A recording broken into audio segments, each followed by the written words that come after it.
This is Holes, Chapter 16. As Stanley entered the rec room, he could hear X-Ray's voice from all the way across the room. "See what I'm saying?" X-Ray said. "Am I right or am I right?" The other bodies in the room were little more than bags of flesh and bones, dumped across broken chairs and couches.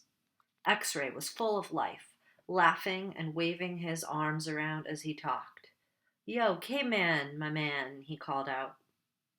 Stanley made his way across the room. "Hey, slide on over, Squid," said X-Ray. "Make room for the caveman." Stanley crashed on the couch. He had looked for a hidden camera in the shower.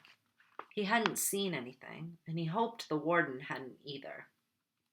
"What's the matter?" asked X-Ray. "You guys tired or something?" He laughed. "Hey, keep it down, will you?" groaned Zigzag. "I'm trying to watch TV." Stanley glanced uncertainly at Zigzag, who was staring very intently at the busted television screen. The warden greeted the boys at breakfast the next morning and went with them to the holes. 4 dug in the holes and 3 tended to the wheelbarrows. "Glad you're here, X-Ray," she said to him. "We need your sharp eyes." Stanley spent more time pushing the wheelbarrow than digging, because he was such a slow digger. He carted away the excess dirt and dumped it into previously dug holes. He was careful not to dump any of it in the hole where the gold tube was actually found. He could still see the tube in his mind. It seemed so familiar, but he just couldn't place it. He thought that it might have been the lid to a fancy gold pen. KB could have been the initials of a famous author. The only famous authors he could think of were Charles Dickens, William Shakespeare, and Mark Twain. Besides, it didn't really look like the top of a pen. By lunchtime, the warden was beginning to lose her patience. She made them eat quickly so they could get back to work. "If you can't get them to work any faster," she told Mr. Sir, "then you're going to have to climb down there and dig with them." After that, everyone worked faster, especially when Mr. Sir was watching them. Stanley practically ran when he pushed his wheelbarrow. Mr. Sir reminded them that they weren't Girl Scouts. They didn't quit digging until after every other group had finished. Later, as Stanley sat sprawled across an understuffed chair, he tried to think of a way to tell the warden where the tube was really found without getting himself or X-Ray into trouble. It didn't seem possible. He even thought about sneaking out at night and digging in that hole by himself. But the last thing he wanted to do after digging all day was to dig at night, too. Besides, the shovels were locked up at night, presumably so they couldn't be used as weapons. Mr. Pendanski entered the rec room. "Stanley," he called as he made his way toward him. "His name's Caveman," said X-Ray. "Stanley," said Mr. Pendanski. "My name's Caveman," said Stanley. "Well, I have a letter here for someone named Stanley Yelnats," said Mr. Pendanski. He turned over an envelope in his hands. "It doesn't say Caveman anywhere." Thanks," Stanley said, taking it. It was from his mother. "Who's it from?" Squid asked. "Your mother?" Stanley put it in the big pocket of his pants. "Aren't you going to read it to us?" asked Armpit. "Give him some space," said X-Ray. "If Caveman doesn't want to read it to us, he doesn't have to. It's probably from his girlfriend." Stanley smiled. He read it later, after the other boys had gone to dinner. "Dear Stanley, it was wonderful to hear from you.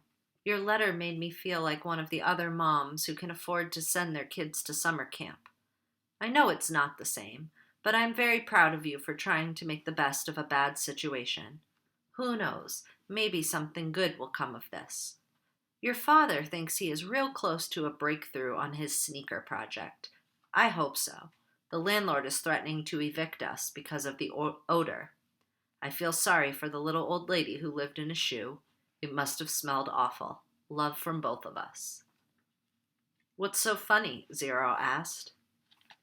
It startled him. He thought Zero had gone to dinner with the others. Nothing, just something my mom wrote. What'd she say? Zero asked. Nothing. Oh, sorry, said Zero. Well, see, my dad is trying to invent a way to recycle old sneakers. So the apartment kind of smells bad because he's always cooking these old sneakers. So anyway, in the letter, my mom said she felt sorry for that little old lady who lived in a shoe. You know, because it must have smelled bad in there. Zero stared blankly at him. You know, the nursery rhyme? Zero said nothing. You've heard the nursery rhyme about the little old lady who lived in a shoe? No. Stanley was amazed. How does it go? Asked Zero. Didn't you ever watch Sesame Street? Stanley asked. Zero stared blankly. Stanley headed on to dinner. He would have felt pretty silly reciting nursery rhymes at Camp Green Lake. Chapter 17. For the next week and a half, the boys continued to dig in and around the area where X-Ray had supposedly found the gold tube. They widened X-Ray's holes, as well as the holes Armpit and Squid had been digging, until the fourth day, when all three holes met and formed one big hole. As the days wore on, the warden became less and less patient. She arrived later in the morning and left earlier in the afternoon. Meanwhile, the boys continued to dig later and later. This is no bigger than it was when I left you yesterday, she said after arriving late one morning, well after sunrise. What have you been doing down there? Nothing, said Squid. It was the wrong thing to say. At just that moment, Armpit was returning from a bathroom break. How nice of you to join us, she said. And what have you been doing? I had to, go. The warden jabbed at Armpit with her pitchfork, knocking him backward into the big hole. The pitchfork left 3 holes in the front of his shirt and 3 tiny spots of blood. You're giving these boys too much water, the warden told Mr. Pendanski. They continued to dig until late afternoon, long after all the other groups had finished for the day. Stanley was down in the big hole along with 6 other boys. They had stopped using the wheelbarrows. He dug his shovel into the side of the hole.